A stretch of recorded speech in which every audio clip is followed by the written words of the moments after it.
रामं कामेरी सेव्यं भवभयहरणं कालमत्तेभसिंहं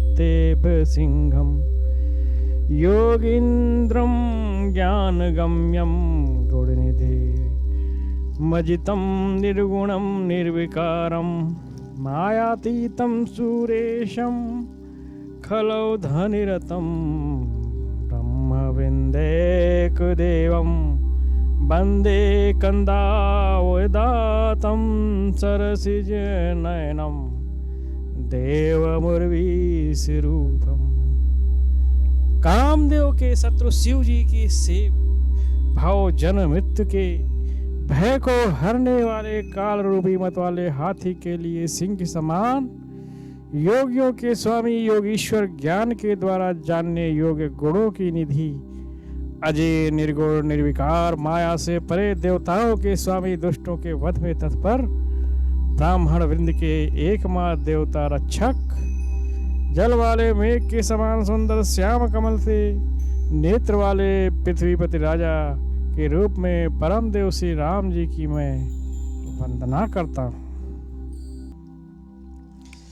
शंखेन्द्र भामतीव सुंदर तनुम शार्दुल चरमांबरम काल व्याल कराल भूषण धरम गंगा शशांक प्रियम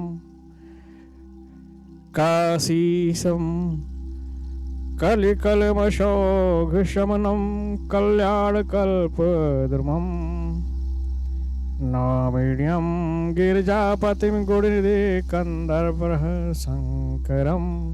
शंख और चंद्रमा की सी कांत के अत्यंत सुंदर शरीर वाले व्याघ्र चर्म के वस्त्र वाले काल के समान अथवा काले रंग के भयानक सर्पों के भूषण धारण करने वाले गंगा और चंद्रमा के प्रेमी काशीपति कलयुग के पाप समूह का नाश करने वाले कल्याण के कल्पवृक्ष गुणों के निधान और कामदेव को भस्म करने वाले पार्वती प्रतिबंधनीय श्री शंकर जी को मैं नमस्कार करता हूँ। यो ददाति सताम शंभो कैलमपि दुर्लभम खलानाम दंड कृदौ सो शंकर सम तनोतु मे।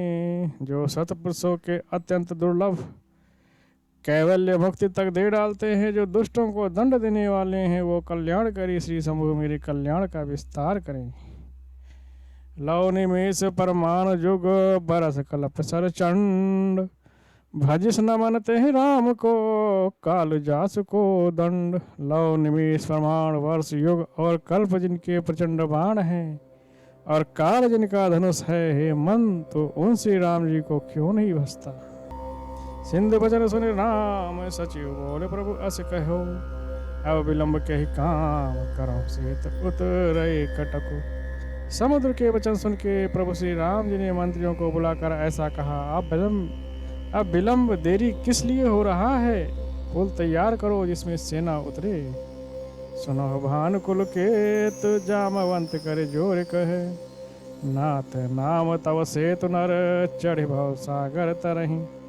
जामवंत जी ने हाथ जोड़ कहा, हे सूर्य कुल के ध्वज ध्वजा स्वरूप कीर्ति बढ़ाने वाले श्री राम जी सुनिए। हे नाथ, सबसे बड़ा सेतु तो आपका नाम ही है, जिस पर चढ़कर जिसका आश्रय लेकर संसार मनुष्य संसार रूपी समुद्र से पार हो जाते हैं। यह लघु जलद तरति कति बारा असन पुण्य पुण्य कह पवन कुमारा। प्रभु प्रताप बड़वानल भारी सो प्रथम पयो नित भारी। फिर यह छोटा समुद्र पार करने में कितनी देर लगेगी। यह सुनकर फिर पवन कुमार से हनुमान जी ने कहा, प्रभु का प्रताप भारी बड़वा नल समुद्र की आग के समान है, इसने पहले समुद्र के जल को सोख लिया था। तब रिपु नारी रुदन जल धारा भर्यो बहोरे भयो तेहि खारा। सुनि अति उग्रति पवन सुत केरी हर से कपि रघुपति तनहेरी। प्रभु आपके शत्रुओं की स्त्रियों की आंसुओं की धारा से यह फिर भर आ गया है, उसी से खारा भी हो गया है। हनुमान जी की यह अलंकार युक्त बात सुनकर बानर श्री रघुनाथ जी की ओर देखकर हर्षित हो गए। जामवंत बोले, दो भाई नल नील सब कथा सुनाई। राम प्रताप सुमरे मन माही, करो से प्रयास कुछ नाही। जामुन ने नल नील दोनों भाइयों को बुलाकर उनको सारी कथा कह सुनाई। उन्हें सारी कथा कह सुनाई और कहा, मन में श्री राम जी के प्रताप को स्मरण करके सेतु को तैयार करो। राम प्रताप से कुछ भी परिश्रम नहीं होगा।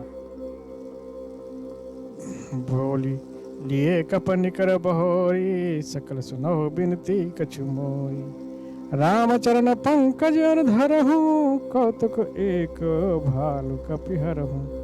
फिर बानरों के समूह को बुला लिया और कहा, आप सब लोग मेरी कुछ विनती सुनिए। अपने हृदय में श्री राम जी के चरण कमलों को धारण कीजिए और सब भालू बानर एक खेल कीजिए। धावह मर कट बिकट बरू था, आना हो बेटा पगिरन के जूथा।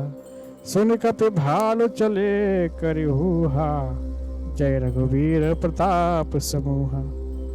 विकट बानरों के समूह दौड़ जाइए और वृक्षों तथा पर्वतों के समूह को उखाड़ लाइए। यह सुनकर बानर और भालू हुंकार करके श्री रघुनाथ जी के प्रताप समूह अर्थात प्रताप के पद श्री राम जी की जय पुकारते हुए चले। अति उतंग गिर पादप लीलहि ले उठाई, आन देह नल नीलहि अचहित सेतु बनाई। बहुत ऊंचे ऊंचे पर्वतों और वृक्षों को खेल की तरह उखाड़ कर उठा लेते हैं और लाला कर नल नील को देते हैं। वे अच्छी तरह गढ़कर सुंदर सेतु बनाते हैं। शैल विशाल आन कप देही, कंदुक इव नल नील तिलेही। देख सेतु अति सुंदर रचना, बेहद कृपा नधि बोले बचना। बड़े बड़े बड़े पहाड़ लाला कर देते हैं और नल नील उन्हें गेंद की तरह ले लेते हैं। सेतु की अत्यंत सुंदर रचना देख कर कृपा सिंधु श्री राम जी हंसकर वचन बोले, परम रम्य उत्तम यह धरनी, महिमा अमित जाय नहीं बरनी। करहु यहाँ समुत्थापना, मोरे हृदय परम कल्पना। यहाँ की भूमि परम रमणीय और उत्तम है, इसकी असीम महिमा का वर्णन नहीं किया जा सकता। मैं यहाँ शिव जी की स्थापना करूँगा, मेरे हृदय में यह महान संकल्प है। सुन कपि बहु दूत पठाए, मुनि सकरे बोले ले आए। लिंग थापि विधिवत कर पूजा, शिव समान प्रेमोहि न दूजा। श्री राम जी के वचन सुनकर बानर सुग्रीव जी ने बहुत से दूत भेजे जो श्रेष्ठ मुनियों को बुलाकर ले आए। शिवलिंग की स्थापना करके विधि पूर्वक उसका पूजन किया। फिर भगवान बोले, शिव जी के समान मुझको दूसरा कोई प्रिय नहीं है। शिवद्रोही मम भगत कहावा, सो नर सपनेहु मोहि न पावा। शंकर विमुख भगत चह मोरी, सो नार की मूढ़ मति मथोरी। जो शिव से द्रोह रखता है और मेरा भक्त कहलाता है, वह मनुष्य स्वप्न में भी मुझे नहीं पाता। शंकर जी से विमुख होकर विरोध करके जो मेरी भक्ति करता है चाहता है, वह नरकगामी मूर्ख और अल्प बुद्धि है। शंकर प्रिय मम द्रोही, शिव द्रोही मम दास। ते नर करहि कलप भरी, घोर नरक महु बास। जिनको शंकर जी प्रिय हैं परंतु जो मेरे द्रोही हैं, एवं जो शिव जी के द्रोही हैं जो मेरे दास बनना चाहते हैं, वे मनुष्य कल्प भर घोर नरक में निवास करते हैं।